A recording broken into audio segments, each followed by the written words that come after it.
ॐ नमो श्रेयतिराजाय विवेकानन्दसूरये सच्चित्सुखस्वरूपाय स्वामिने तापहारिणे। अद्वैत आश्रमे भाव अनुযায়ী এই প্রণাম মন্ত্র বলা ঠিক হলো কিনা জানি না। তো অদ্বৈত ভাবে আর একটি প্রণাম মন্ত্র আছে, সেটা আছে নমো মহ্যম। আমরা দেখি অষ্টাবক্র সংহিতা এটা রয়েছে যে আমি নিজেই নিজেকে প্রণাম করি।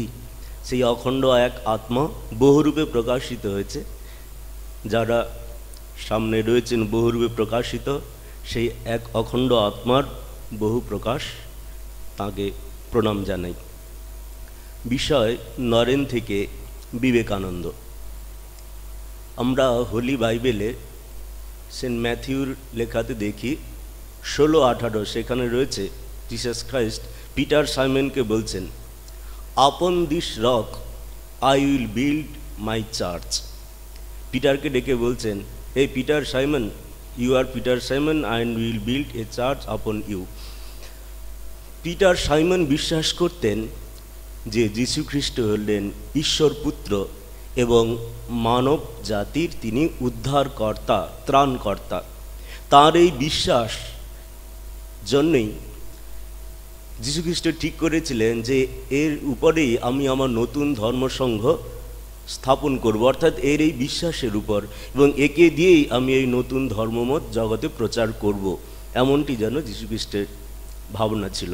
এবং আমরা জানি সেদিক থেকে পিটারকে কেন্দ্র করেই খ্রিস্টানদের যে নতুন ধর্ম আন্দোলন যীশুখ্রিস্ট এনেছিলেন তার সফল হয়েছিল। দক্ষিণেশ্বরে শ্রীরামকৃষ্ণের কাছে আগত নরেন্দ্রনাথ, যিনি আমরা জানি কলিকাতা সিমলা নিবাসী অ্যাটর্নি ছিলেন কলকাতা হাইকোর্টের, বিশ্বনাথ দত্তের পুত্র, তখন একজন স্টুডেন্ট মাত্র। তিনি এসছেন শ্রীরামকৃষ্ণের কাছে, এটা দ্বিতীয় দর্শন এবং দক্ষিণেশ্বরের প্রথম দর্শন। তাকে বিভিন্ন কথার পর আদর যত্ন করলেন। উত্তরে বারান্দায় নিয়ে গিয়ে শ্রীরামকৃষ্ণ হঠাৎ তার সামনে হাত জোড় করে বলছেন, জানি তুমি নররূপী নারায়ণ।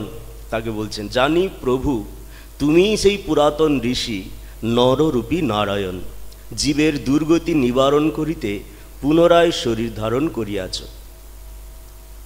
স্বাভাবিকভাবে নরেন্দ্রনাথ হতভম্ব হয়ে গেলেন, এ আবার কেমন সাধুকে দেখতে এসেছি, এ তো একদম বদ্ধ পাগল, নইলে আমি একজন সাধারণ বিশ্বনাথ দত্তের ছেলে, সাধারণ স্কুল ছড়া, আর আমাকেই কিনা হঠাৎ করে সাধু এসে হাত জোড় করে বলছে, জানি তুমি সেই পুরাণ নররূপী নারায়ণ, জগতের কল্যাণের জন্য দেহ ধারণ করে এসছো।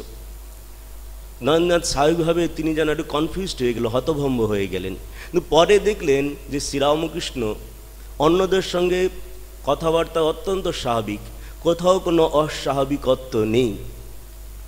তো সেইখানে আমরা দেখলাম যে নরেনকে দেখেও শ্রীরামকৃষ্ণের মনে হয়েছিল যে এ হচ্ছে মায়ের কাজের লোক, কারণ তিনি নিজেও মায়ের কাজ করতে এসছেন, আর সেই কাজের সহায়তা করবে। প্রধান সহায়ক হচ্ছেন নরেন্দ্রনাথ, ভবিষ্যতের স্বামী বিবেকানন্দ। নরেন্দ্রনাথ সম্বন্ধে শ্রীরামকৃষ্ণের অদ্ভুত দর্শন আমরা দেখি।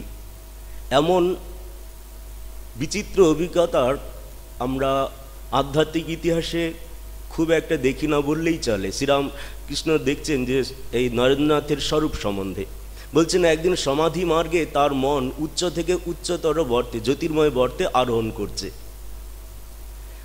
বলছেন যে চন্দ্র, সূর্য, গ্রহ, তারা এই সমস্ত স্থূল বস্তুকে ছাড়িয়ে সূক্ষ্মতর জগতে প্রবেশ করলো। সেখানে গিয়ে কি দেখলেন, বিভিন্ন দেবদেবী তাদের নিজ নিজ অধিকার বিস্তার করে, অর্থাৎ বিভিন্ন দেবলোক, দেবীলোক যেগুলো আমরা দেখি সেগুলো নিয়ে তারা বসে আছে, নিজ নিজ রাজ্যের মতো নিয়ে বসে আছেন। তার মন আরও উচ্চ ভূমিতে উঠছে। দেখলেন দেবদেবীদের সব ছাড়িয়ে, এই খণ্ডর ঘর ছাড়িয়ে তার মন অখণ্ডের ঘরে প্রবেশ করলো, জ্যোতির্ময় চারদিকে।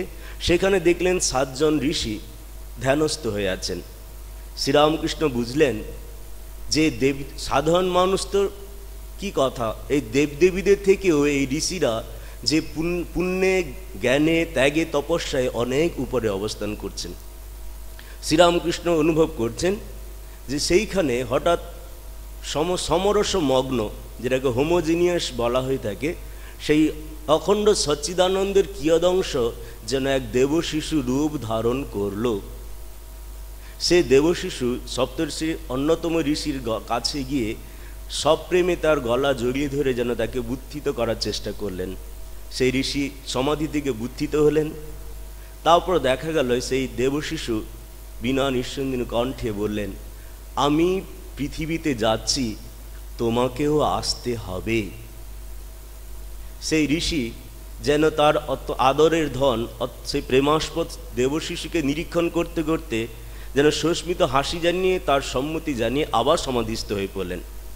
শ্রীরামকৃষ্ণ কি বলছেন, যে দেখলাম সেই সপ্তর্ষির অন্যতম ঋষি তাঁরই শরীর মনের একাংশ উজ্জ্বল জ্যোতির আকারে পরিণত হয়ে বিলোম মার্গে পৃথিবীতে অবতরণ করছে। নরেন্দ্রনাথকে দেখে বুঝলাম এ সেই ব্যক্তি, পৃথিবী সেই সপ্তর্ষির এক ঋষি আমাদের কাছে তারা যেন উজ্জ্বল হয়ে এই পৃথিবীতে ধরাতলে প্রবেশ করল।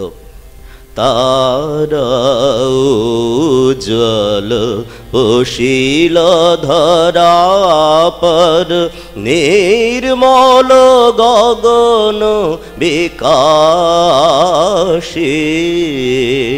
রত্ন গর্ভানারী রত্ন প্রসবিল বিভোর বাল সন্ন্যাসী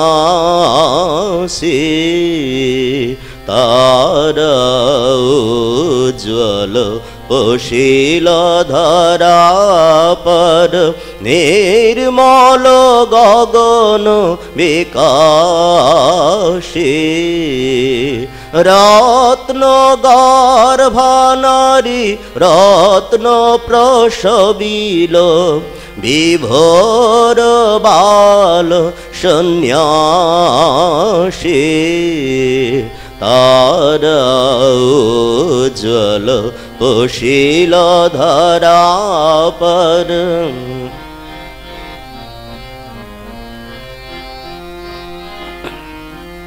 রবি কর কর শ্বেত কুজ্জটিকা ঘন আবরে দিন কর কান্তি রবি কর কর শ্বেত কুজ্জটিকা ঘন আবরে দিন কর কান্তি মায়াবলম্বন কায়া প্রকটন লীলায়াবরণ ভ্রান্তে মায়াবলম্বন কায়া প্রকটন লীলায়াবরণ ভ্রান্তে তারা উজ্জ্বল অশীল ধরা পর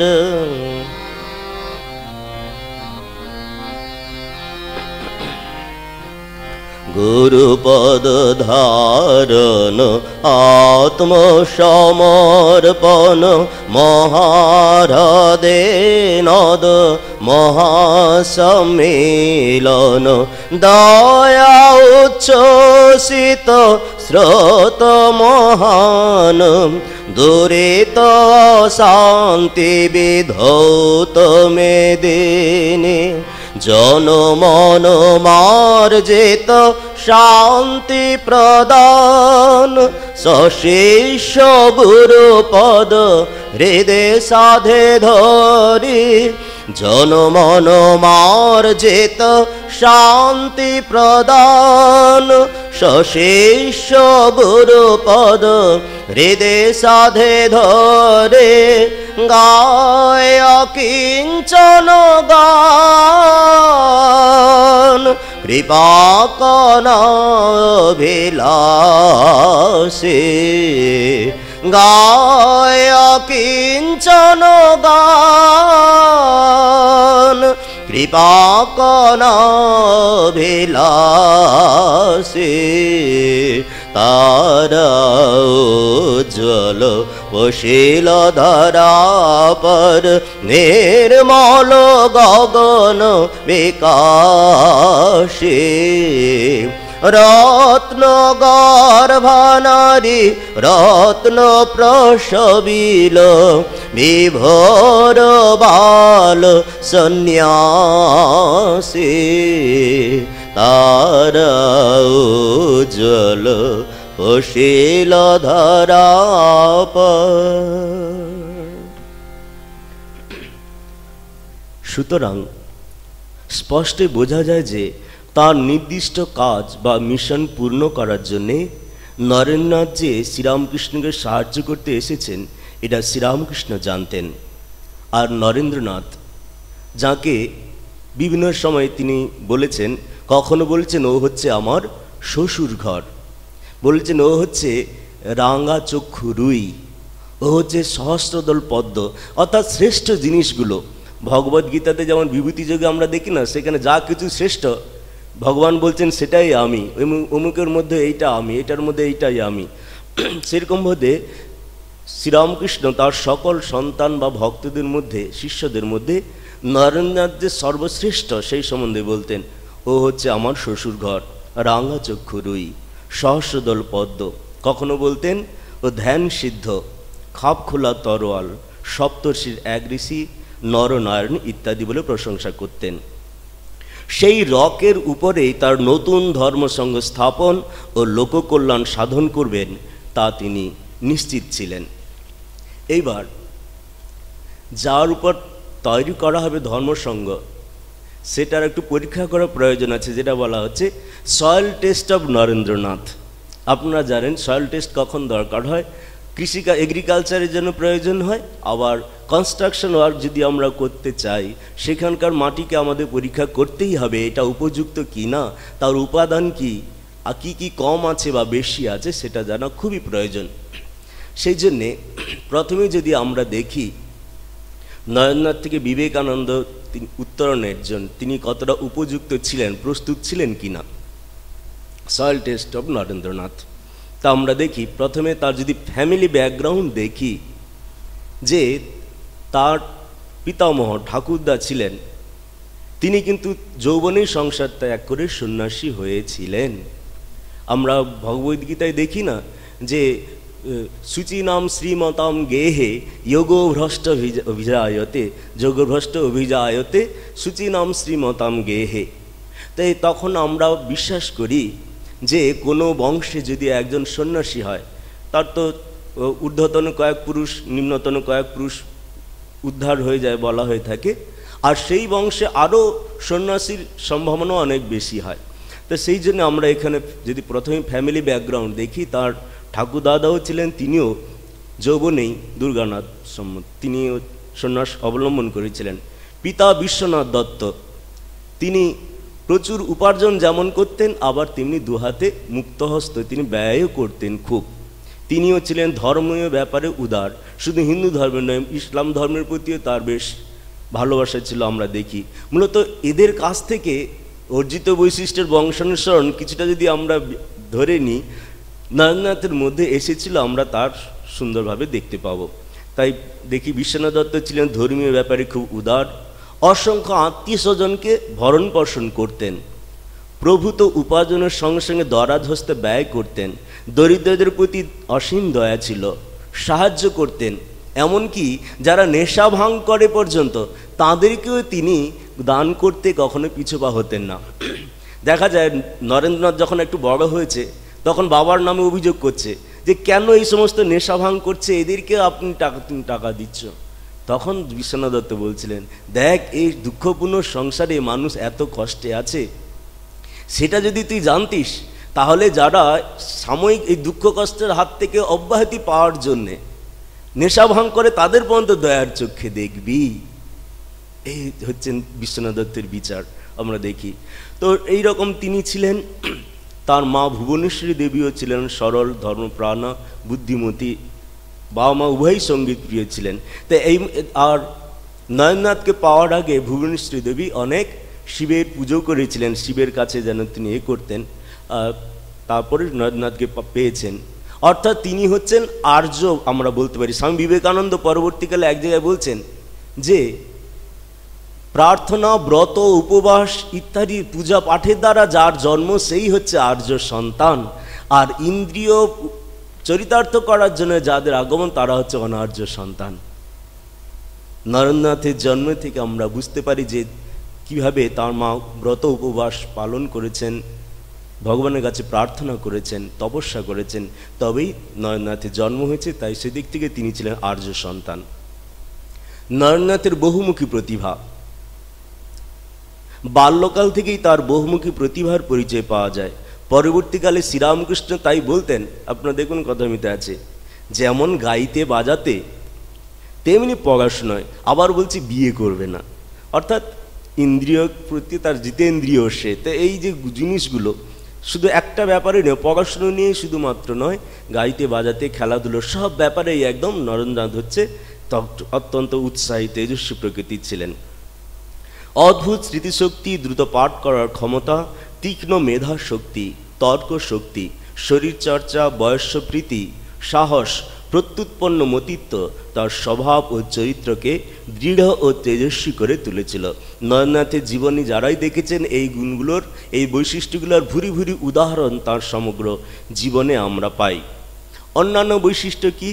গভীর সত্যনিষ্ঠা, নির্দোষ আনন্দপ্রিয়তা, দরিদ্রের প্রতি দয়ার পাশাপাশি ভয়ানক ক্রোধ, এটাও কিন্তু নরেন্দ্রনাথের একটা বড় বৈশিষ্ট্য ছিল, সেটা আমরা দেখি। তার মা তাই যেন আক্ষেপ করে বলতেন, শিবের কাছে প্রার্থনা করেছিলাম তাই তিনি একটা ভূতকে পাঠিয়ে দিয়েছেন। আর অনেক পরে তিনি বলছেন, ধর্মকর্ম করতে এসে আর কিছু না হোক এই ক্রোধটাকে আমি কিছুটা কন্ট্রোল করতে পেরেছি। আগে যেমন এককালে ক্রোধে দিশেহারা হয়ে যেতাম, এখন কেউ অনেক গালাগাল দিলেও অকারণেও যদি কিছু অপমান করে তাহলে আর অতটা রাগ হয় না। তা এই জন্য বলছে ধর্মকর্ম আর কিছু না হোক, এই ধর্মকর্ম করতে এসে আমার রাগটা অনেকটাই নিয়ন্ত্রণে এসছে। তাই ভয়ানক ক্রোধ এটাও কিন্তু নরেন্দ্রনাথের জীবনে একটা প্রথম আমরা দেখতে থাকি। সেই সঙ্গে ধ্যান তন্ময়তা, সঙ্গীতপ্রিয়তা তার চরিত্রে মাধুর্য ও বৈপরীত্য এনে সর্বাঙ্গ সুন্দর করে তোলে। হৃদয় এবং মস্তিষ্কের সমান উৎকর্ষ সাধিত হয়েছিল নরেন্দ্রনাথের ক্ষেত্রে। আমরা আরও পরে দেখব তিনি 3H এর কথা বলছেন, হৃদয়, মস্তিষ্ক এবং হাত, হেড, তারপরে হার্ট অ্যান্ড হ্যান্ড, এটি যে তার মধ্যেও প্রথম থেকে হয়েছিল আমরা তার দেখতে পাই। Achievements of young Narendranath, soil test আমরা করছি তো ভালো করে পরীক্ষা করা হচ্ছে। প্রথমে তার এইগুলো দেখলাম, তারপরে কি কি তিনি প্রাপ্ত হয়েছিলেন অলরেডি আসা, যেমন মিস মার্গারেট নোবেল স্বামী বিবেকানন্দের কাছে আসার আগেই তিনি লন্ডনের শিক্ষিত সমাজে যথেষ্ট তার প্রভাব প্রতিপত্তি, মান যশ খ্যাতি হয়েছিল। পরে আরও সেটা উচ্চতর মার্গে সেটা পরিচালিত হয়েছে। তো নরেন্দ্রনাথের ক্ষেত্রে আমরা দেখি কলেজে পড়াশোনা থেকেই অল্প আয়াসে যেমন খুব পড়াশোনা করতে পারতেন, তাই সিলেবাসের বাইরে অনেক কিছু জানা ছিল। আর প্রথম থেকেই তিনি ছিলেন ছাত্রদের নেতা, বন্ধুদের মধ্যে তিনিই ছিলেন লিডার। আর হি ওয়াজ এ বর্ন লিডার। তার বক্তৃতাতেই আমরা পাই তিনি বলছেন, লিডার কখনো তৈরি হয় না, লিডার জন্মায়। যেমন আমরা ল এবং অর্ডার, রুলস রেগুলেশনস দিয়ে ভদ্রলোক তৈরি করতে পারি না, ভদ্রলোক সাজাতে পারি, তাই না? স্বামীজি পরবর্তীকার মজার উদাহরণ দিচ্ছেন এই ভদ্রলোক সম্বন্ধে। যদি আজই নিয়ম করা হয় চুরি করলে কারো শাস্তি হবে না, তাহলে কোন ব্যক্তি না অন্যের চুরি করার জন্য এই মুহূর্তেই প্ররোচিত হবে? সুতরাং ল অর্ডার দিয়ে, আইন শৃঙ্খলা, সেনাবাহিনী, পুলিশ এসব দিয়ে কখনোই সুনাগরিক বা ভালো মানুষ তৈরি করা যায় না। তার জন্য চাই প্রয়োজনীয় শিক্ষা, উপযুক্ত শিক্ষা। স্বামীজি এটা বারবার বলছেন।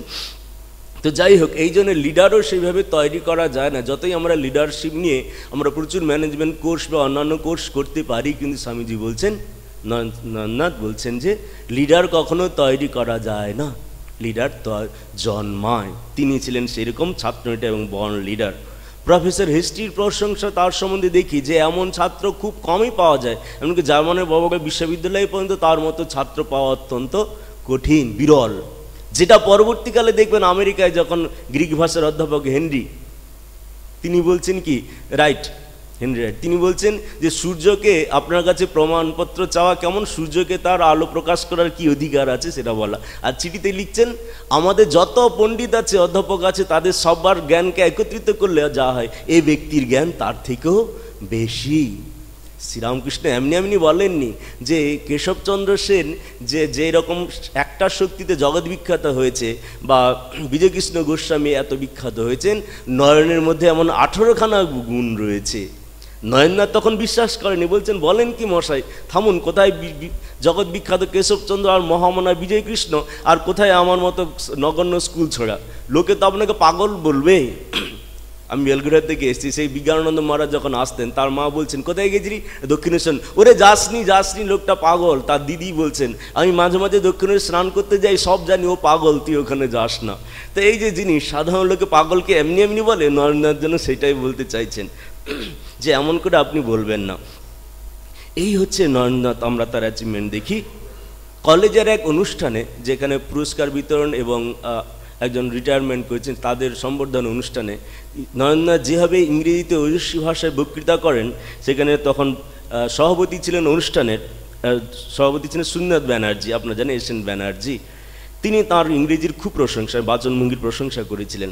আরও দেখা যায় তার প্রায় বন্ধুস্থানীয় ছিলেন আচার্য ব্রজেন্দ্রলাল শীল, প্রখ্যাত দার্শনিক। তিনিও নরেন্দ্রনাথের সম্বন্ধে উচ্চ ধারণা পোষণ করতেন, খুবই সমীহ করতেন। কিন্তু মজা হচ্ছে দার্শনিক আর প্রকৃত দর্শনের মধ্যে পার্থক্য, মানে এই থিওরিটিক্যাল ফিলোসফি, এই দর্শনের সঙ্গে প্রকৃত অনুভূতি পার্থক্য কোথায়? নরেন্দ্রনাথ যখন শ্রীরামকৃষ্ণের কাছে গেছেন, ভজনাথ ছিল আক্ষেপ করে বলছে, যুগনায়কে দেখবেন, বলে নরেন্দ্রনাথের মতো এমন একটা ট্যালেন্টেড ছেলে কী করে যে ওই দক্ষিণেশ্বর পরমহংসের কুসংস্কারে খপ্পরে পড়লো, তিনি সারা জীবন তার সমাধান পাননি। সুতরাং দর্শন তো দর্শনই হয়, যেখানে দর্শন শাস্ত্র শেষ হয় সেখানেই আধ্যাত্মিকতা শুরু হয়। যে বদনলাল শীল প্রভৃতি তাঁরাও নরেন্দ্রনাথের, যুবক নরেন্দ্রনাথের উচ্চ প্রশংসা করতেন। মানে সাধারণভাবে একজন যুবকের জীবনে যেগুলো পেলে খুব খুশি হওয়ার কথা, সে সবই যেন নরেন্দ্রনাথ প্রাপ্ত হয়েছিলেন। এইগুলো হচ্ছে তার অ্যাচিভমেন্ট, আমরা তখন ধরে নিতে পারি। এরপরে হচ্ছে আমরা দেখি নরেন্দ্রনাথের মধ্যে ধর্ম জিজ্ঞাসা এবং শ্রীরামকৃষ্ণের সঙ্গে সাক্ষাৎ। অত্যন্ত তেজস্বী, দুঃসাহসী, প্রতিভাবান, লোকপ্রিয় নরেন্দ্রনাথের জীবনে প্রায় সবই ছিল। সংসারে সুখে থাকার জন্য যা যা প্রয়োজন আমরা মনে করি সমস্ত উপাদানই ছিল, অথবা অনায়াসে সেগুলো তিনি অর্জন করতে পারতেন। কিন্তু তবুও সব থেকে যেন কিছু নেই, ভেতরে একটা তীব্র শূন্যতা, হাহাকার যেন তিনি প্রাণে প্রাণে অনুভব করছিলেন। জগৎ সংসারের অনিত্যতা এবং ঈশ্বরের অস্তিত্ব নিয়ে গভীর জিজ্ঞাসা, যা ক্রমশ ধর্ম জিজ্ঞাসায় পরিণত হয়।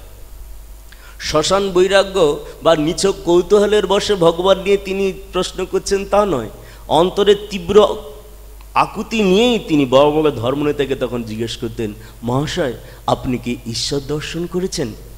এই হচ্ছে ধর্ম জিজ্ঞাসা। এখানে আমাদের সংসারিক প্রিয়জন মারা গেল, কেউ আঘাত দিল, বিশ্বাসঘাতকতা করলো, তখন সাময়িক বৈরাগ্য আসে।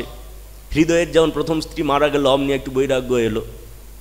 লীলাবর্ষণকে দেখবেন, রামকৃষ্ণ পুঁথিতে দেখবেন, অমনি খুব করে জপ ধ্যান শুরু করলো। তারপর আবার সংসারে যেমন হয় তেমনি সংসারের মানুষের বৈরাগ্য, ওই গরম কড়াইতে এক ফোঁটা জল দিলে যেমন চোঁ করে শব্দ হয়, শুকিয়ে শেষ হয়ে গেল তো সব শেষ। শ্রীরামকৃষ্ণ মজা করে বলছেন। তা সেরকম সংসার মানে শ্মশান বৈরাগ্য নয়, আর নিচল কৌতূহল বসে, যাই দেখি কি করছে, এখানে সব আশ্রম খুলে বসেছে বা এখানে সব ধর্মের বক্তৃতা দিচ্ছে, যাই একটু উঁকি মেরে আসি, সেই রকম নয়। অন্তরে আকুতি থেকেই তিনি জিজ্ঞেস করতেন যে মশাই আপনি কি ঈশ্বর দর্শন করেছেন? কেউ উত্তর দিতে পারেনি। যুবক নরেন্দ্রনাথের মনে তখন দুটো ভাবনা আসতো ঘুমানোর আগে। দেখতো যে একটিতে তিনি দেখতেন তিনি যেন সংসারে যাকে খুব বড় লোক বলে, খুব নাম যশওয়ালা ধনী ব্যক্তি, তেমনটি হয়েছেন, সমাজের শীর্ষে অবস্থান করছেন। আর একটি ভাবনা তার মধ্যে আসতো যে তিনি যেন বুদ্ধদেবের মতো সর্বত্যাগী সন্ন্যাসী হয়ে আনন্দে বিরাজ করছেন। তো দ্বিতীয় ভাবনাটাই কিন্তু তার শেষে হৃদয় মনকে জুড়ে অবস্থান করত। যাই হোক, এই ধর্ম জিজ্ঞাসার প্রেরণায় তিনি এদিক ওদিক ঘুষতে ঘুষতে ব্রাহ্ম সমাজে উপস্থিত হলেন। ব্রাহ্মদের যে ব্রহ্মসঙ্গীত, তাতে প্রাণ ঢেলে তিনি সেই ভজনে ডুবে যেতেন, ধ্যানে, কিন্তু তবুও যেন প্রাণে শান্তি আসছে না। বাবা বাড়িতে বিবাহের আয়োজন করছেন, বিয়ে করতে চাইছেন না। যখন তার এক আত্মীয় রামচন্দ্র দত্ত তিনি বুঝলেন যে ধর্মের প্রেরণাতেই নরেন্দ্রনাথ বিবাহ করতে চাচ্ছে না, তখন তিনি বললেন ঠিক আছে, তাহলে চলো, তুই ধর্মের জন্যই তুই বিয়ে করতে না চাস, তাহলে ধর্ম লাভ করতে চাস তো চল দক্ষিণেশ্বরে শ্রীরামকৃষ্ণের কাছে। তো একদিন রামবাবু তখন সুরেশ মিত্র প্রভৃতিকে নরেন্দ্রনাথকে সঙ্গে নিয়ে দক্ষিণেশ্বরে এলেন। প্রথম দিনের কথা যেটা আমরা আলোচনার শুরুতে করলাম, তার আগে অবশ্যই সুরেশ মিত্রের বাড়িতে শ্রীরামকৃষ্ণদেব গেছেন, উপযুক্ত গায়কের অভাবে তখন পাড়ারই সুকণ্ঠী নরেন্দ্রনাথকে ডাকা হয়েছিল, তিনি সেখানে তাদের গান গাইয়ে শুনিয়েছিলেন। আবার প্রথম দিন নরেন্দ্রনাথ গেছেন দক্ষিণেশ্বরে। শ্রীরামকৃষ্ণ তখন খুব খুশি, অনেক দিন পরে যেন এলেন, তাকে বলছেন এতদিন পরে আসতে হয়, আমি কতদিন তোমার জন্য ব্যাগ পথ চেয়ে বসে আছি। দেখুন, সবে অল্প পরিচয়।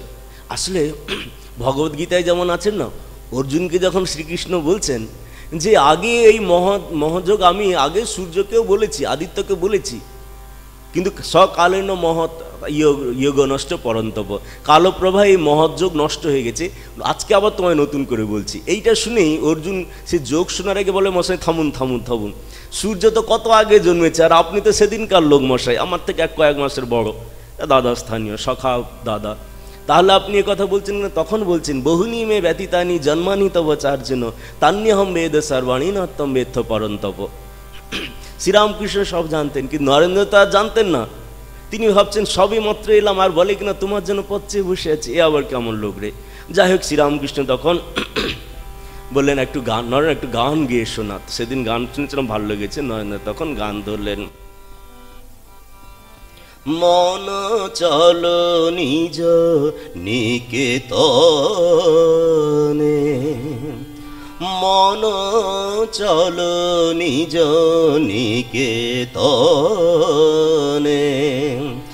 সংসার বিদেশে বিদেশীর বেশে, ভ্রম কেন অকারণে, মন চল নিজ নিকেতনে। বিষয় পঞ্চক আর ভূতগণ, সব তোর পর কেউ নয় আপন, বিষয় পঞ্চক আর ভূতগণ, সব তোর পর কেউ নয় আপন।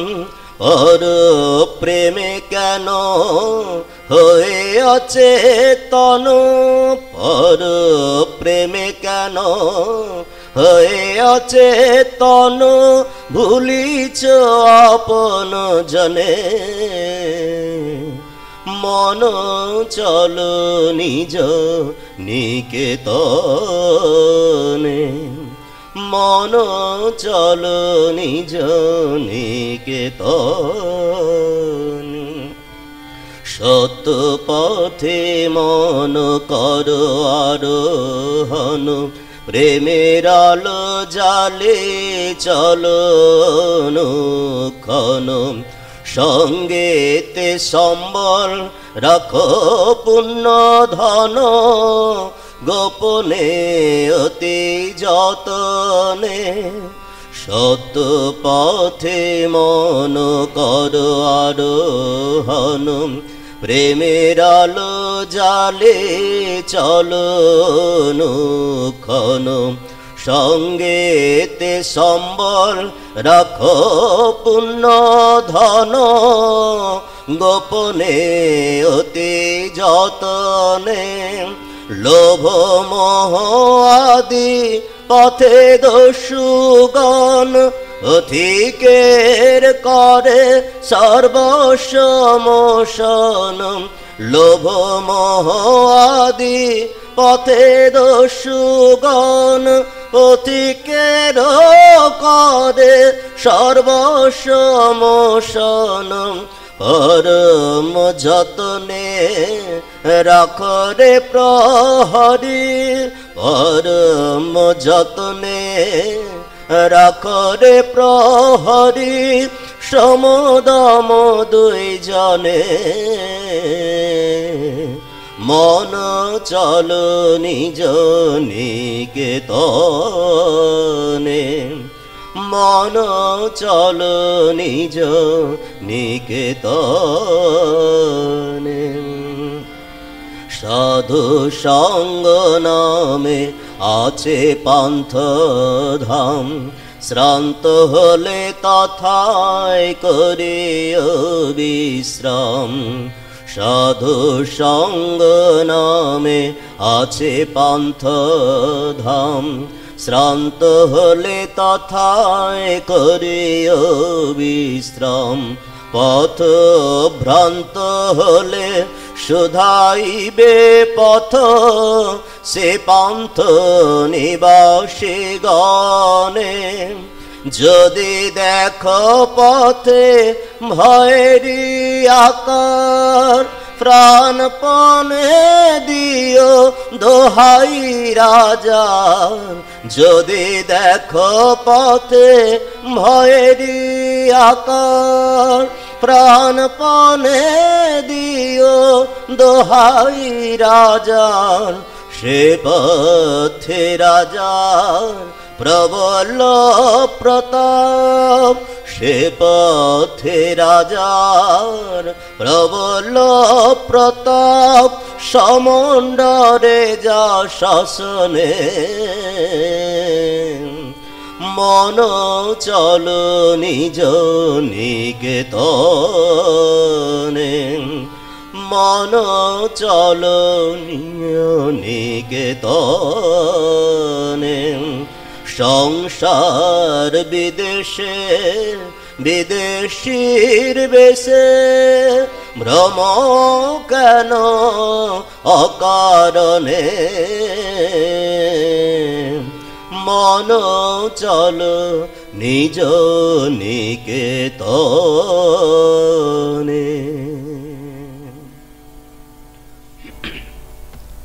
গান হলো।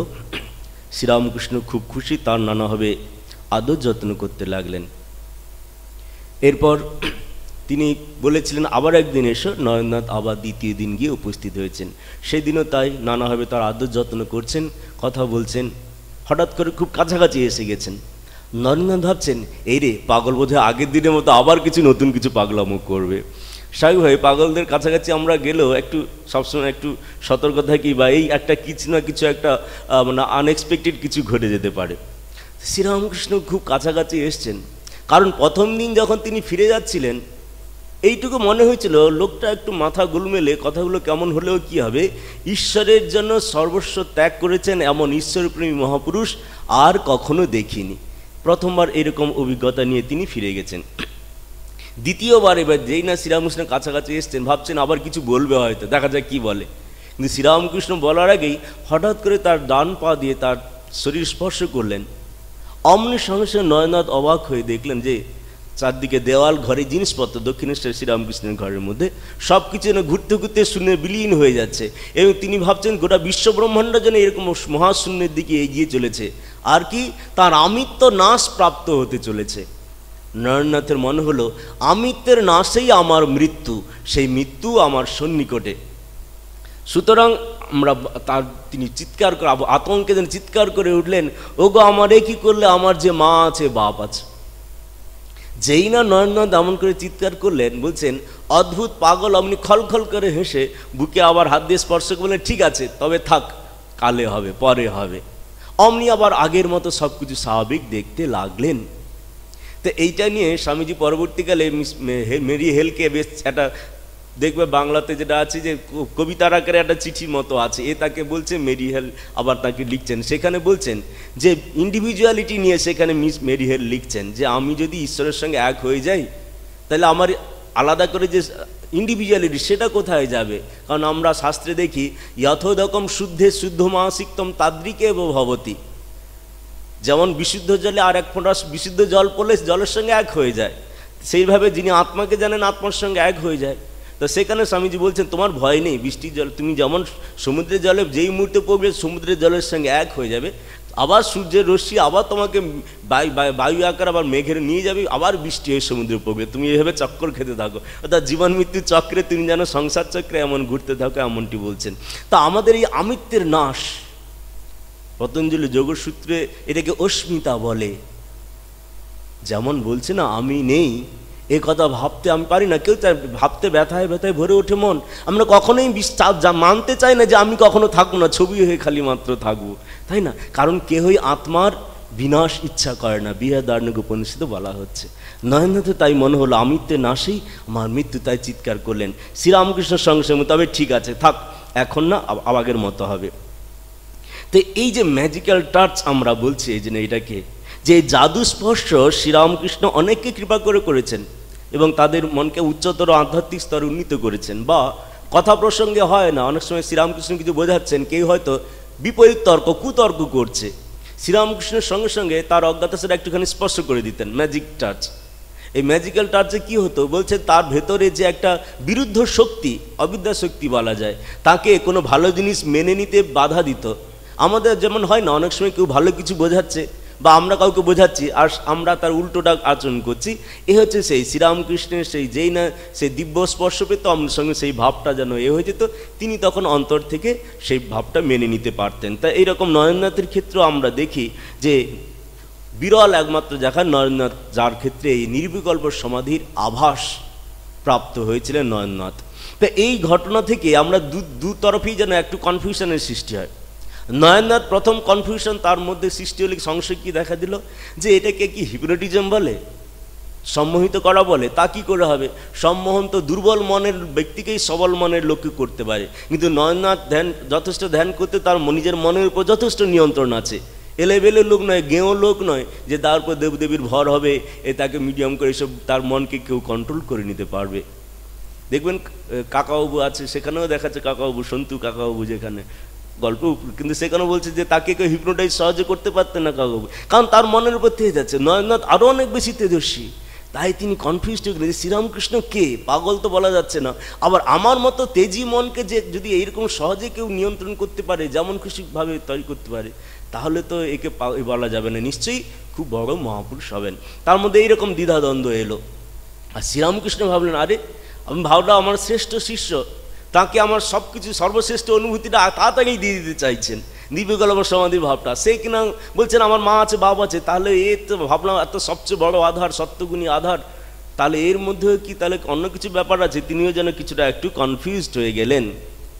তারপরে পরবর্তী যখন শ্রীরামকৃষ্ণ তার নানা দিব্য অনুভূতির কথা বলতেন, বলে মা এমন দেখিয়েছে, নরেন্দ্রনাথ বলছেন মা দেখিয়েছে না আর কিছু, ও পাশ্চাত্য দার্শনিকরা বলে আমরা যা দেখতে চাই সেরকম আমাদের, এর আবার মাথার খেয়াল মশাই, এটা অসুখ, মোটেই এটা ভালো উচ্চ কিছু নয়। শ্রীনাথ তখনও বলছেন কায় মনোবাক্যের সত্যবাদী নরেন্দ্রনাথ যখন বলছি আমার মাথার ভুল, ও অনেক পড়াশোনা জানা শুনোর আছে, আমি তো মুখ্য মানুষ, তাহলে কি মা আমাকে ভুল বুঝিয়েছে? মার কাছে গিয়ে কেঁদে কেটে গিয়ে বলছে, মা তখন বলছে ও ছেলে মানুষ, ওর কথা শুনিস কেন, পরে ও সব মানবে। তখন আবার শ্রীরামকৃষ্ণ যেন নিশ্চিত হচ্ছেন। তা নরেন্দ্রনাথের কথায় তার মধ্যে যে কনফিউশন বাড়ছে, তিনি যেমন উদাহরণ দিচ্ছেন, চাতক কখনো বৃষ্টির জল ছাড়া অন্য জল খায় না। একদিন নরেন বলছে না আমি দেখেছি চাতককে নদী গঙ্গার জল খেতে। একদিন বলছে মাসে চলুন দেখাবো আপনাকে, চাতক গঙ্গার জল খাচ্ছে। এসে দেখলেন পানকৌড়ি, বলে ওরে শালা তুই আমাকে এই পানকৌড়িকে চাতকগুলো আমাকে এত ভাবিয়েছিলি, যা তোর সব কথা আর নেবো না। তো এই যে জিনিস নরেন্দ্রনাথের এইসব মাঝে মাঝে জিনিসগুলো থেকে তার মধ্যেও যেন একটু একটু কনফিউশন এসে যায়। নরেন্দ্রনাথের বাড়িতে বিয়ের কথা হচ্ছে, শ্রীরামকৃষ্ণ আশঙ্কা করছেন পাছে নরেন্দ্রনাথ সংসারী হয়ে যায়, তাই তাকে একদিন আসতে বলছেন যে তিনি যখন এসছেন যে পাছে তোমা ধনে হারাই, সেই রকমভাবে তাকে বলছেন। তাই এরকম তার সম্বন্ধে নরেন্দ্রনাথের সম্বন্ধে শ্রীরামকৃষ্ণ একটু সন্দেহ হলো। তখন তৃতীয়বার যখন আসেন তখন তাকে বলে এখানে নয়, সোজা কথা বলতে বলতে যদুমল্লিকের বাগান বাড়িতে নিয়ে গেছেন। সেখানে গিয়ে আবার সেই মেডিকেল টাচ, এবার আর শুধু অল্প সময়ের জন্য নয়, তাকে কোনো অবকাশই দেয়নি, টোটালটাই জেনারেল অ্যানেস্থেসিয়া দেওয়ার মতো। প্রথম দিনটা যেন লোকাল অ্যানেস্থেসিয়া দেওয়া হয়েছিল, কিছুটা দেখতে শুনতে পাচ্ছে, যেমন দাঁতের কাজ করলে আপনাদের যে লোকাল অ্যানেস্থিসিয়া দেওয়া হয়। তৃতীয় যদুমৌলিকে বাগানবাড়িতে আর একদম জেনারেল অ্যানেস্থিসিয়া দেওয়া, সম্পূর্ণ অচেতন করে তার ভেতর থেকে কে কেন এসছে, কতদিন থাকবে, কি করবে, সব কিছু তিনি জেনে নিলেন। কিছু কিছু বলেছেন আর বলছেন বেশিরভাগই বলা নিষেধ আছে, ও যখন নিজেকে জানতে পারবে কাছে এসে তখন আবার ফিরে যাবে। এরকম সব জিনিসগুলো দেখে নিশ্চিন্ত হলেন। আর নরেন্দ্রনাথের মধ্যে দেখলেন যে ইনি ইচ্ছে মতো এইভাবে করতে পারছেন, এমন মহাপুরুষ, সুতরাং যদি সত্যি ধর্ম লাভ করতে হয় বা ঈশ্বর লাভ করতে চাই, এনার স্বর্ণাপন্ন হতে হবে, সারেন্ডার টু শ্রীরামকৃষ্ণ। তিনি যেন তার কাছে আত্মসমর্পণ করলেন। কিন্তু পরীক্ষা করে নেওয়ার পদ্ধতি কিন্তু চালু রইল। অনেক পরে নিবিড় থেকে লিখছেন, তুমি এইরকমভাবে আমাকে জিজ্ঞেস করছো বলে ভাবছো যে কোনো খারাপ কিছু করছো কি না? আরে আমিও আমার গুরুর সঙ্গে এমন 6-7 বছর ধরে অনেক লড়াই করেছি, প্রতি মুহূর্তে যাচাই করে নিয়েছি। শ্রীরামকৃষ্ণ বলতেন না, সাধুকে দিনে দেখবি, রাতে দেখবি, তবে বিশ্বাস করবি। আধ্যাত্মিক জগতে একটা নতুন জিনিস, আমরা সবাই ভাবি বিশ্বাসের উপর জোর দিতে হবে। বিশ্বাস নিয়েও নরেন্দ্রনাথ আর শ্রীরামকৃষ্ণের মধ্যে মজার কথোপকথন দেখুন। বলছেন একদিন কোনো ব্যাপারে নরেন্দ্রনাথ আর একজনকে বলছেন, অন্ধবিশ্বাস মশাই রাখুন তো, এইসব অন্ধবিশ্বাস টিশ্বাস আমি মানি না। অনেক যুক্তিবাদী বলে। শ্রীরামকৃষ্ণ বলছেন, হ্যাঁ রে, ওটা আবার কি বললি? অন্ধবিশ্বাস, বিশ্বাসে আবার চোখওয়ালা অন্ধ কি আর অন্ধ, মানে চোখওয়ালা বিশ্বাস কি আর অন্ধবিশ্বাস কি? হয় বল বিশ্বাস, নইলে বল জ্ঞান। অন্ধবিশ্বাস নরেন্দ্রনাথ শ্রীরামকৃষ্ণকে বুঝাতে পারলেন না যে কথাটা বাংলা অভিধান সঙ্গত কি না, মানে যুক্তিসঙ্গত। অন্ধবিশ্বাস বলে কিছু হয় না, নরেন্দ্রনাথকে শ্রীরামকৃষ্ণ বুঝিয়ে দিলেন। হয় বিশ্বাস বলতে হবে, আর তাহলে যুক্তি বিচারে পরীক্ষা করে যদি না হয় সেটাকে বলছে জ্ঞান। তা এইরকমভাবে আমরা দেখি নরেন্দ্রনাথ শ্রীরামকৃষ্ণকে পরীক্ষা করতেই থাকলেন নানাভাবে। অনেক পরে দেখালো না, শ্রীরামকৃষ্ণ বলছেন ধাতু স্পর্শ করতে পারি না, অজ্ঞাতসারে যদি স্পর্শ হয় শিঙি মাছের কাঁটার মতো যন্ত্র অনুভব করি। সঙ্গে সঙ্গে দেখালো নরেন্দ্রনাথ কলকাতাতে ঠাকুর গেছেন, বিছানার তলে আধুলি রেখেছেন, কেউ জানে না, শ্রীরামকৃষ্ণ বুঝতে গিয়েই যন্ত্র অনুভব করছেন। আমরা ঘটনা সব জানি, সব কেউ কিছু বুঝতে পারো না। আধুলিটা যেই না ঠং করে পড়লো, নরেন্দ্রনাথ মুখ নিচু করে বেরিয়ে গেলেন। শ্রীরামকৃষ্ণ বুঝছেন তার নরেন তাকে বিড়ে করছে, পরীক্ষা করছে। তিনি খুশি হলেন, প্রসন্ন হলেন। বলেন খারাপ লোকদের স্পর্শ করা খাওয়ার খেতে পারেন না। একবার ভক্ত বাড়িতে গেছেন, সেখানে একজন জল চাইলেন, জল এনে দিয়েছেন। শ্রীরামকৃষ্ণ খেতে গিয়ে হাত উঠছে না, রেখে দিলেন, অন্য একজন জল এনে দিল। বলছেন অন্যরা ভাবলো হয়তো জলে কোনো নোংরা পড়েছিল, খড়কুটো পড়েছিল, তাই খেলেন না। নরেন্দ্রের কাছাকাছি ছিলেন শ্রীরামকৃষ্ণের, তিনি কিন্তু দেখেছেন জল পরিষ্কার, কোনরূপ হয়নি। হঠাৎ তার মনে খটকা লাগলো, নিশ্চয়ই লোকটি গোলমেলে। তিনি সবাই অনুষ্ঠানের শেষে শ্রীরামকৃষ্ণ ফিরলেন, বলছেন নরেন্দ্রনাথ আমার কাজ আছে মশাই, আপনারা যান, আমি একটু পরে আসবো। সেই লোকটির সম্বন্ধে খোঁজ নিয়ে দেখলেন সত্যি সত্যি তিনি অসৎ চরিত্রের ছিলেন। এই যে শ্রীরামকৃষ্ণের প্রত্যেকটা কথা বললেই মেনে নিচ্ছেন না কখনোই। ছোটবেলায় বাবা বললো এত জাতের এত হুঁকো আছে, এক জাতের লোক আর এক জাতের হুঁকোয় গেলে জাত যায়, বিলে অমনি সবগুলো টেনে টেনে দেখছেন, ওরে কি করছিস না, দেখছি জাত যায় কি না, জাত যা জিনিসটা কি। এই হচ্ছে পরীক্ষা করে জিনিস আধ্যাত্মিক জগতে আমরা দেখি। শ্রীরামকৃষ্ণ অল্প একটু পরীক্ষা করে বুঝে গিয়েছিলেন তার নরেন খাঁটি সোনা। সবাই কাছে আসতো, অত আদর যত্ন করতেন। কিছুদিন দেখা গেল নরেন্দ্রনাথ সে কথাই বলছে না, আদর যত্ন তো দূরে কথা। নরেন্দ্র আসছে, একটু বসলো, বাইরে গিয়ে তামাক খেলো, চলে গেল। অনেক দিন হয়ে গেল, আপনি বলছেন হ্যাঁ রে তোর সঙ্গে কথা দিয়েও কই না, তবু তুই আসিস কেন? বলে আমি কি তোমার কথা শুনতে আসি, আপনাকে ভালোবাসি তাই আসি। তো এই হচ্ছে জিনিস, শ্রীরামকৃষ্ণ তাকে পরীক্ষা করে নিচ্ছেন সব দিক থেকে। তো এইভাবে আমরা দেখি শ্রীরামকৃষ্ণের কাছে স্বামী বিবেকানন্দ শরণাগত হয়ে তার কাছে আত্মসমর্পণ করলেন। অমনি এবার শুরু হলো cutting and polishing the rock. পাথরটাকে এবার কাটিং, এবার পলিশ করা শুরু হলো। শ্রীরামকৃষ্ণের কাছে শুরু হলো নরেন্দ্রনাথের ধর্মশিক্ষা। প্রথম শিক্ষা কি দিলেন? জীবনের উদ্দেশ্য ঈশ্বর লাভ। ওই যে নরেন্দ্রনাথের প্রশ্ন অন্যদের মতো শ্রীরামকৃষ্ণকেও বললেন, মশাই আপনি কি ঈশ্বর দর্শন করেছেন? শ্রীরামকৃষ্ণ আপনি বললেন হ্যাঁ দেখেছি, এই যেমন তোকে দেখছি তার থেকেও স্পষ্ট করে তোকেও দেখাতে পারি যদি তুই চাস। দুটি জিনিস স্পষ্ট করে দেখা, অর্থাৎ নরেন্দ্রনাথকে দেখছেন থ্রু দ্য ইন্দ্রিয়স, এই চোখের মধ্য দিয়ে। চোখের পাওয়ার কমে যেতে পারে, চশমা যদি থাকে চশমায় ধুলো জমতে পারে, তাই দেখাটা ভীষণটা অস্পষ্ট হবে। কিন্তু যখন অতীন্দ্রিয় গিয়ে অনুভূতি হয়, আধ্যাত্মিক অনুভূতি, সেখানে আর কোনো অবস্টাকল থাকে না, তাই আরও স্পষ্ট করে তাই বলছেন। আর বললেন তোকেও দেখাতে পারি যদি তুই চাস। অদ্ভুত জিনিস, বিজ্ঞান যেমন বলে এমন নয়, আরে আমার মতো লোক পেরেছে তোদের মতো লোক পারবে না, সুতরাং অনেক সাধারণ আচার্যরা গুরুরা যেমন বলে সুতরাং আমার পুজো করো তাহলেই হবে। এই একমাত্র এখানেই দেখি কোনো পুরোহিতের দরকার নেই, কোনো ফাদারের দরকার নেই, কোনো ইমামের দরকার নেই। সরাসরি ঈশ্বরের কাছে দরবারে আমরা যদি প্রার্থনা করি তিনি শুনবেনই শুনবেন। ঈশ্বর হচ্ছে কান খড়কে। তাই ঈশ্বর লাভই বলছেন লোকে স্ত্রী পুত্র টাকা পয়সার জন্য ঘটি ঘটি কাঁদে, ঈশ্বরের জন্য কে কাঁদছে বল? তা নানা হবে এদের মনে যে ঈশ্বরলাভী যে মনুষ্য উদ্দেশ্য সেটা তাদের সামনে তুলে ধরলেন। এরপরে ধর্মজীবন শুরু হয়েছে, তো কাটিং এবং পালিশ করা শুরু হয়েছে, মেশিনে ঢুকেছে। তার একদেশিতা দূর করলেন এবং কালি মারালেন। নরেন্দ্রনাথ যেহেতু ব্রাহ্ম সমাজে যেতেন, আমরা আগেই আলোচনা করেছি, ব্রাহ্ম সমাজ হচ্ছে কি সগুণ নিরাকার ঈশ্বরে বিশ্বাস করত, কিন্তু শ্রীরামকৃষ্ণ বলছেন তিনি সাকার নিরাকার সগুণ আরও কত কি। শ্রীরামকৃষ্ণ কোনো একঘেয়ে ভাব পছন্দ করতেন না, তিনি জানতেন কখনো এইরকম, তিনি বলতেন মাছ আমি ঝালেও খাবো, ঝোলেও খাবো, অম্বলেও খাবো। অনেক পরবর্তীকালে স্বামীজিও এই কথাই বলছেন যে প্রভু কামকাঞ্চন ত্যাগের মতো আর একটি জিনিস ত্যাগের কথা বলেছেন আমাদের সাধুদের নিয়মাবলিতে, সেখানে বলছেন সেটি হচ্ছে কি না একদেশী ভাব ত্যাগ করা, খালি একরকম ভাব নিয়ে থাকে তা কিন্তু চলবে না। এই জন্য দেখবেন রামকৃষ্ণ বিবেকানন্দের এতে সব কিছুর সমন্বয়।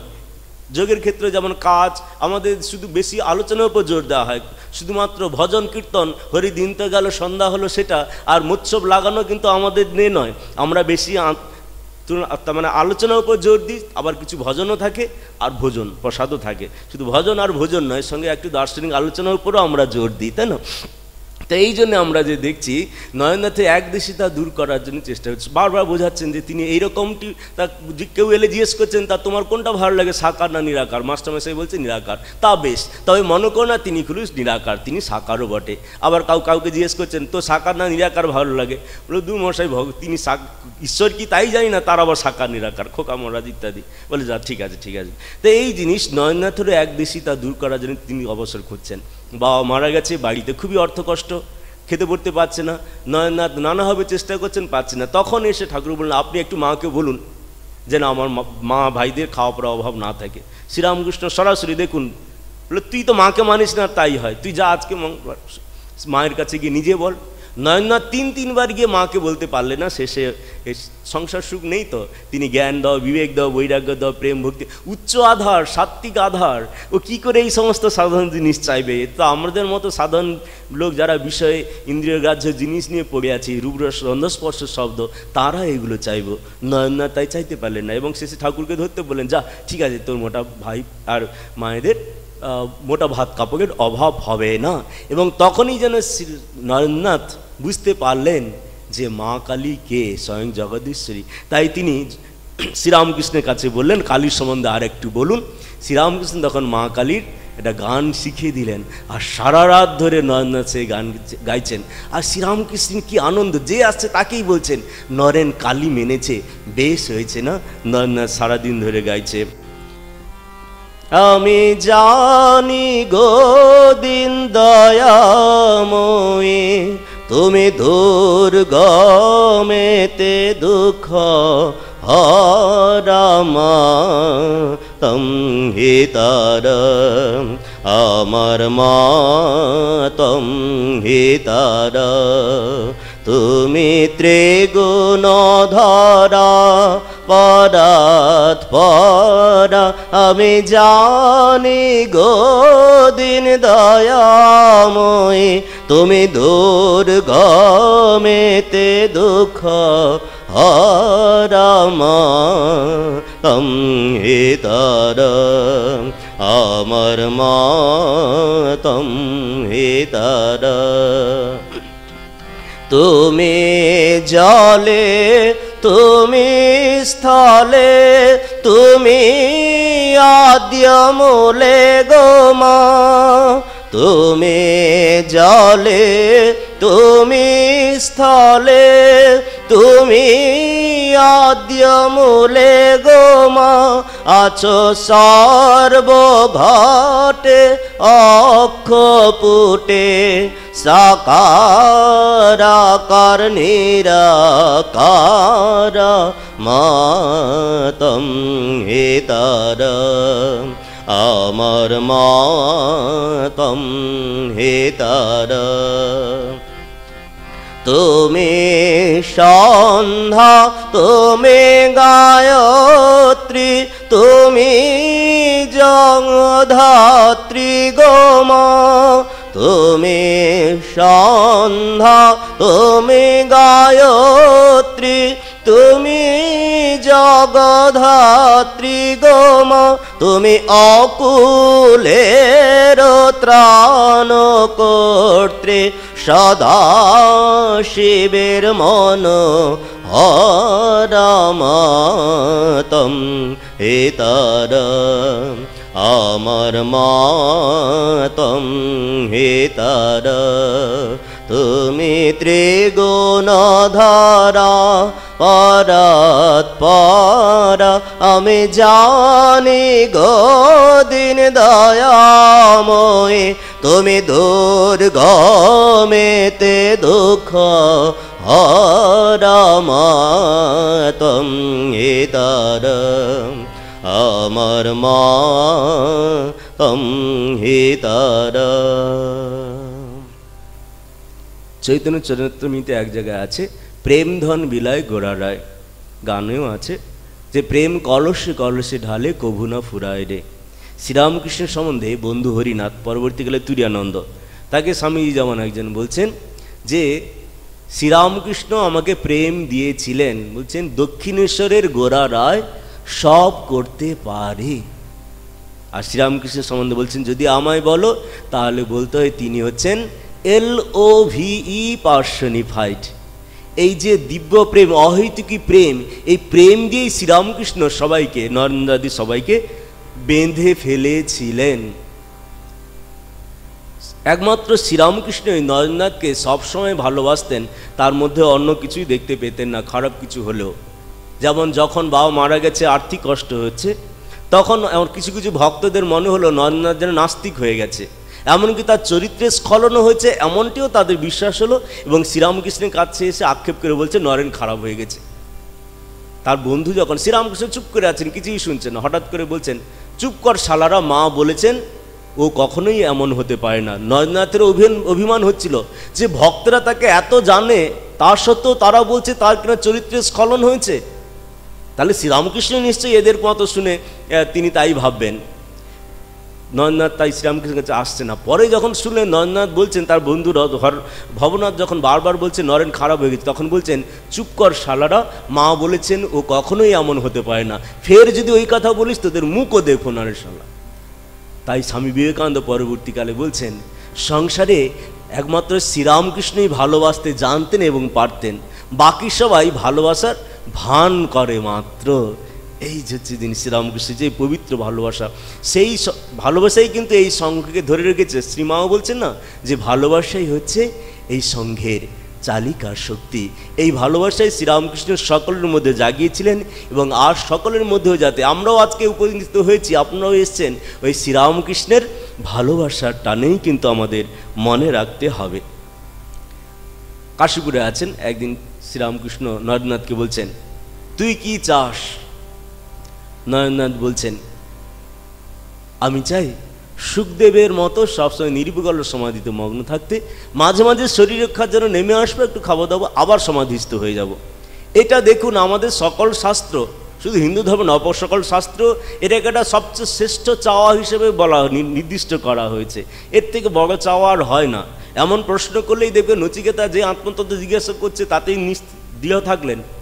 যমরা বলছে আহা এমন শিষ্যই আমাদের কাছে আসুক, কি তুমি মহাবুদ্ধিমান, এমন শিষ্যকে আমরা সকলে চাই। বিবেক চূড়ামণিতে কত প্রশংসা করা হয়েছে, তুমি ভাগ্যবান তাই তুমি এমন প্রশ্ন করেছো, এমনটি চাইছো নির্বিকল সমাধি। কিন্তু শ্রীরামকৃষ্ণ এই আধ্যাত্মিক জগতে আমরা এই প্রথমবার দেখলাম শ্রীরামকৃষ্ণ বলছেন ছি ছি, তুই এত বড় আধার, তোর মুখে কিনা এই কথা, কোথায় তুই একটা বিশাল ভেবেছিলাম কোথাও বটবৃক্ষের মতো হবি, হাজার হাজার মানুষ এসে তোর ছায়াতে আশ্রয় নেবে, আর তুই কিনা নিজের মুক্তি চাস। তারপরে বলছেন ওরে নজর এত ছোট করিস না, হীন বুদ্ধি বলে তাকে সেখানে ভৎসনা করা হচ্ছে। এই হচ্ছে এক আধ্যাত্মিক জগতে নতুন জিনিস দেখলাম। তাই যেখানে যেন বলতে চাইছেন স্বামী বিবেকানন্দ পরবর্তীকালে এই জন্য বলছেন যতদিন একটা কুকুরও অভুক্ত থাকবে আমার ধর্ম হবে তাকে খাওয়ানো, আমার মুক্তির বাপ নির্বংশ হয়েছে। বিরজানন্দজিকে বলছেন তোরা অমুক জায়গায় প্রচার করতে যা, যে তোদের আমি এত ভালোবাসি, কিন্তু আমি চাই তোরা খাটতে খাটতে মরে যা, ও মুক্তি ভুক্তি অন্য জন্মে হবে, এই জন্মে মানুষের জন্য কাজ কর, সেবা কাজ কর। তাই এই যে জিনিস আমরা দেখি যে শ্রীরামকৃষ্ণ তাকে মুক্তির চাওয়ার জন্য তাকে ভৎসনা করছেন, বলছেন মানুষের সেবাতে তুই লেগে যা। সেবাতে কেন সেটা আমরা দেখি, যে ওই যে শিবজ্ঞানে জীবসেবা, বৈষ্ণবদের নামে রুচি জীবে দয়া, বৈষ্ণব পূজন আলোচনা প্রসঙ্গে ভাববিষ্ণু শ্রীরামকৃষ্ণ কি বললেন, জীবে দয়া, তুই কীটাণু কীট, তুই দয়া করার কে, যার জগৎ তিনি দেখবেন, তাই না? না না, জীবে দয়া নয়, শিবজ্ঞানে জীবসেবা। শ্রীরামকৃষ্ণ অহরহ কত কথাই না বলতেন, সব ভক্তরা শুনে যাচ্ছে, কিন্তু স্বামী বিবেকানন্দ নরেন্দ্রনাথের মনে হলো তাই তো। পরে বেরিয়ে এসে বলছেন, শ্রীরামকৃষ্ণের কথায় আজকে কি অদ্ভুত আলোকই না পেলাম, বুঝলাম বনের বেদান্তকে ঘরে আনা যায় এবং আমাদের দৈনন্দিন জীবনে তাকে প্রয়োগ করা যায়। বেদান্ত শুধুমাত্র আগে যেমন আমরা ছোটোবেলায় দেখতুম গীতা ভাগবত লাল কাপড়ের যুগে ঠাকুরের সিংহাসনের কাছে রেখে দেওয়া হয়েছে, তাও নয়, সেগুলো পড়তে হবে এবং প্র্যাকটিস করতে হবে। তো এই জন্যে বনের বেদান্ত খালি মাত্র চর্চার মধ্যে থেকে যাবে তা নয়, দৈনন্দিন জীবনে পালন করে। তারপরে বলছেন, যদি ভগবান দিন দেন তবে এই সত্যকে জগতে প্রচার করবো এবং ধনী দরিদ্র পণ্ডিত মূর্খ মেয়ে মানুষ নারী পুরুষ সবাইকে শুনিয়ে মোহিত করব। এই যে শিবজ্ঞানে জীবসেবা, এটাই তার জন্য দেখা যায় পরবর্তীকালে রামকৃষ্ণ মিশন প্রতিষ্ঠার পর আত্মান মোক্ষার্থম জগদ্ধিতায়, আর এই সেবা কার্যকে একদম কম্পালসারি করে দিলেন স্বামী বিবেকানন্দ। শ্রীরামকৃষ্ণ সেটাই করলেন। এরপর শেষের দিকে এসে গেছে, আরেকটুখানি নেব, যে নবীন ধর্ম সংস্থাপন এবং নরেন্দ্রের উপর ভার অর্পণ করা। প্রথম দিদি দেখি যে একদিন বুড়ো গোপাল দাস ছিলেন শ্রীরামকৃষ্ণের শিষ্যদের মধ্যে সবচেয়ে বড়। তার ইচ্ছে হলো ওই গঙ্গাসাগরে পৌষ সংক্রান্তির সময় যে সাধুরা যায় তাদেরকে গেরুয়া আর রুদ্রাক্ষ দান করবেন। শ্রীরামকৃষ্ণ বলছেন, আরে যদি গেরুয়া রুদ্রাক্ষ দিতে তো নরেন্দ্র এই সমস্ত ত্যাগ এই সমস্ত যুবকদের দে, এরা সব এই সমস্ত সাধুদের হাজার সাধুর থেকেও অনেক বেশি সাধু, এরা অনেক বেশি। তখন বুড়ো গোপালদা সাগরের কথা মতো সেই 12খানা গেরুয়া আর রুদ্রাক্ষ দিলেন। শ্রীরামকৃষ্ণ এদের মধ্যে একটা তুলে রাখলেন গিরিশের জন্যে। তা বলা হচ্ছে আনুষ্ঠানিকভাবে শ্রীরামকৃষ্ণ সঙ্ঘ স্থাপন শ্রীরামকৃষ্ণই তখনই করে দিলেন কাশীপুরে। আরও পরে শ্রীরামকৃষ্ণ মহাসমাধির পর যখন 1886-তে ওই যে 24শে ডিসেম্বর যেটা দেখি আমরা আটপুরে, সেই যে তখন স্বামী বিবেকানন্দ মানে তখনও হয়নি, তারা ঠিক করলেন তারা ত্যাগের পথেই যাবেন এবং সন্ন্যাসের পথ নেবেনই, অন্য কোনো পথ নয়, সেটা সেদিন নিশ্চিত করলেন। তারপর ফিরে এসেই তারা বর্ণনগর মঠে আমরা দেখি হোম করে, তারা সব বিরজা হোম করে সন্ন্যাসের পথ অবলম্বন করলেন। কিন্তু স্বামীজি বলছেন, ঠাকুর তো আমাদের আগেই সন্ন্যাসী করে দিয়ে গিয়েছিলেন, আমরা শুধু পরে আনুষ্ঠানিকভাবে নিলাম। সেই জন্য কাশীপুরে লীলা সংবরণের আগে দেখা যেত নরেনকে ডেকে আলাদা করে সবাইকে সরিয়ে নানা রকম প্রতিদিন কয়েক ঘন্টা করে উপদেশ দিচ্ছেন। আর শেষের দিকে একদিন বলছেন, শ্রীরা নরেনকে স্পর্শ করলে নরেন্দ্র আবার সেই ম্যাজিক্যাল টাচ অচৈতন্য হয়ে গেলেন। যখন জ্ঞান ফিরলে দেখছেন শ্রীরামকৃষ্ণদেব কাঁদছেন, বলছেন, আজ থেকে সর্বস্ব দিয়ে ফকির হলুম, এই শক্তির বলে তুই জগতে অনেক কাজ করবি, তোকে মায়ের অনেক কাজ করতে হবে। তার কয়েকদিন পরে আবার বলছেন নরেন্দ্রনাথকে যে এই সমস্ত যুবক যতটা ছেলেরা রয়েছে সবার মধ্যে তুই সবচেয়ে বুদ্ধিমান এবং শক্তিশালী, তাই এদের ভার আমি তোকে দিয়ে যাচ্ছি, যে এরা যাতে সব এক জায়গায় থাকে। দেখ নরেন, তোর হাতে এদের সকলকে দিয়ে যাচ্ছি, কারণ তুই সবচেয়ে বুদ্ধিমান ও শক্তিশালী। এদের খুব ভালোবাস, খুব ভালোবেসে যাতে আর ঘরে ফিরে না গিয়ে এক স্থানে থেকে খুব সাধন ভজনে মন দেয় তার ব্যবস্থা করবি। এই ধর্ম সংস্থা এরা যেন সংসারে ফিরে না যায়, তাই বলছেন। এই হচ্ছে শ্রীরাম নরেন্দ্রনাথকে ভারার্পণ করলেন। জয় রাধে প্রেমময়ী নরেন শিক্ষে দেবে লোকশিক। নরেন বলছে, আমি পারবো না মশাই, বলছি তোর হাড় করবে। তিনি যে ওয়ার্ল্ড টিচার হবেন, জগৎ শিক্ষক হবেন, তারই যেন তিনি দায়িত্ব দিয়ে গেলেন। শেষ করি, গুরু ভাইদের সঙ্গে একদম বললাম মন্দিরে খুনসুটি হচ্ছে, মজার ঝগড়া চলছে। তখন বিবেকানন্দ প্রথমে সন্ন্যাসের পর নাম হলো সচ্চিদানন্দ, তারপরে নাম হলো বিবেকানন্দ নামে পরিচিত হলেন। তাই একদিন স্বামীজি বলছেন গুরু ভাইদের, আমি না থাকলে তোদের ঠাকুরকে কে চিনত? হয় মুখ্য বামুন, ওর জন্য আমার জীবনটা গেল। আমি না থাকলে তোদের ঠাকুরকে কে চিনত? মানে তিনি যেন প্রচার করছেন। গুরু ভাইদের গোসা হলো, বলে থামো থামো, ঠাকুর না থাকলে তুমি কি বিবেকানন্দ হতে পারতে? ঠাকুর না থাকলে তুমি একজন দুষ্টু উকিল হতে, বগেজর WC ব্যানার্জির মতো একজন ব্যারিস্টার হতে। সেই বিবেকানন্দ তার কিছু পরে বলছেন যে শ্রীরামকৃষ্ণ এক মুঠো ধুলো থেকে লাখো বিবেকানন্দ সৃষ্টি করতে পারেন। তখন গুরু ভাইরা আবার তার গুরু ভক্তিতে অবাক হয়ে যাচ্ছেন। তো এইভাবে আমরা যে দেখি, শাস্ত্রে বলেছে আশ্চর্য বক্তা কুশলভস লব্ধা, কঠোপনিষদে আশ্চর্য জ্ঞাতা কুশলানুশিষ্ট। অদ্ভুত ঠাকুর ও তার আদরের নরেনকে দেখে আমাদের সেই রকমই মনে হয় যে এমন শ্রীরামকৃষ্ণ যেমন, আর নরেন কাকে যে তিনি সঙ্গে করে এনেছেন। তাই বলছেন, বলো গো ঠাকুর বলো না আমারে, আনিলে কারে সাথে তোমার।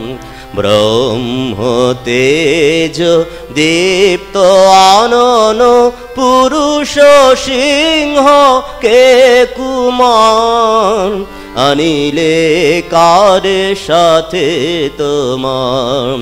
বলো গো ঠাকুর বলো না আমারে, আনিলে কারে সাথে তোমার। বীরেশ্বর অমিত বীর্য সুরসেনাপতি যিনি আশৌর্য, বীরেশ্বর অমিত বীর্য সুরসেনাপতি যিনি আশৌর্য, জ্ঞানে গরিয়ান তাপস প্রধান, প্রেমে ভাসমান নয়ন তার। ব্রহ্ম তেজ দীপ্ত আনন পুরুষ সিংহ কে কুমার, আনিলে কারে সাথে তোমার। ত্যাগে সুখদেব প্রেমেতে নারদ, বুদ্ধের মতো হৃদয় যার, জ্ঞানে শিব গুরু শঙ্কর সম, সে কেন লোটায় পদে তোমার। ত্যাগে সুখদেব প্রেমেতে নারদ, বুদ্ধের মতো হৃদয় যার, জ্ঞানে শিব গুরু শঙ্কর সম, সে কেন লোটায় পদে তোমার। হুঙ্কারে যার কাঁপে ত্রিভুবন, সে কেন মাগিছে তোমারি শরণ। হুঙ্কারে যার কাঁপে ত্রিভুবন, সে কেন মাগিছে তোমারি শরণ। তোমারি আশিস করিয়া ধারণ, সে কি গহরিবে ধরার ভার। ব্রহ্ম তেজ দীপ্ত আনন পুরুষ সিংহ কে কুমার, আনিলে কারে সাথে তোমার। যেমন বলা হয়ে থাকে, Rome was not built in a day. Narendranath থেকে বিবেকানন্দ একদিনে হয়নি, দীর্ঘ তপস্যা কঠোর পরিশ্রমের মাধ্যমে শ্রীরামকৃষ্ণের উপদেশে অনুযায়ী জীবন গঠন করে পরবর্তীকালে অবশ্য আমরা দেখি শ্রীরামকৃষ্ণের মধ্যে নিবেদিতা যেমন বলছেন গুরু গীতা এবং গঙ্গা, শ্রীরামকৃষ্ণের মধ্যে তিনি গুরু এবং গীতা বলতে ভারতীয় শাস্ত্র, হিন্দু শাস্ত্র তার প্রমাণ পেয়েছিলেন এবং তিনি যে উপদেশ দিয়েছিলেন সেটাকে কীভাবে বাস্তবায়িত করা হবে তার জন্যই পরিব্রাজনের প্রয়োজন। পরিব্রাজক রূপে দীর্ঘ ভারত ভ্রমণ করলেন, মানুষের অবস্থা বুঝলেন এবং কি উপায়ে তাদের সেবা করা যাবে, তাদের মুক্তির দিকে নিয়ে যাওয়া যাবে সেটি তিনি ঠিক করলেন এবং তাই দেখি আমরা সেইভাবে তিনি রামকৃষ্ণ মঠ মিশন সমগ্র ভারতবর্ষে নয় জগতের মানুষের জন্যই তিনি সেবাতে উৎসর্গ করলেন, যেটা শ্রীরামকৃষ্ণদেব ভার দিয়ে গিয়েছিলেন। এইভাবেই আমরা দেখি নরেন্দ্রনাথ থেকে বিবেকানন্দ, যা ঈশ্বরের ইচ্ছাতেই হয়েছে, ঐশী ইচ্ছায়। তাই কোন অনেক মানুষের বাধা বিপত্তিও নরেন্দ্রনাথকে বিবেকানন্দ হতে এবং বিবেকানন্দ যে নির্দিষ্ট লক্ষ্য নিয়ে মায়ের কাজ নিয়ে এসেছেন, বিদেশীয় খ্রিস্টান মিশনারি বা এদেশীয় অনেক বিরোধী শক্তি কেউ তাকে আটকাতে পারেনি। সেই শক্তি আজও কাজ করে চলেছে রামকৃষ্ণ সংঘের মধ্য দিয়ে। সবাইকে আন্তরিক শ্রদ্ধা, শুভেচ্ছা, অভিনন্দন জানিয়ে এবং এই অদ্বৈত আশ্রমে মহারাজ সবাইকে আমার সাষ্টাঙ্গ প্রণাম জানিয়ে আজকের কথায় গানে নরেন্দ্রনাথ থেকে স্বামী বিবেকানন্দ আলোচনা এখানেই শেষ হচ্ছে। জয়তু বিবেকানন্দ। ওম শান্তি শান্তি শান্তি। হরি ওম তৎসৎ। শ্রীরামকৃষ্ণার্পণমস্তু।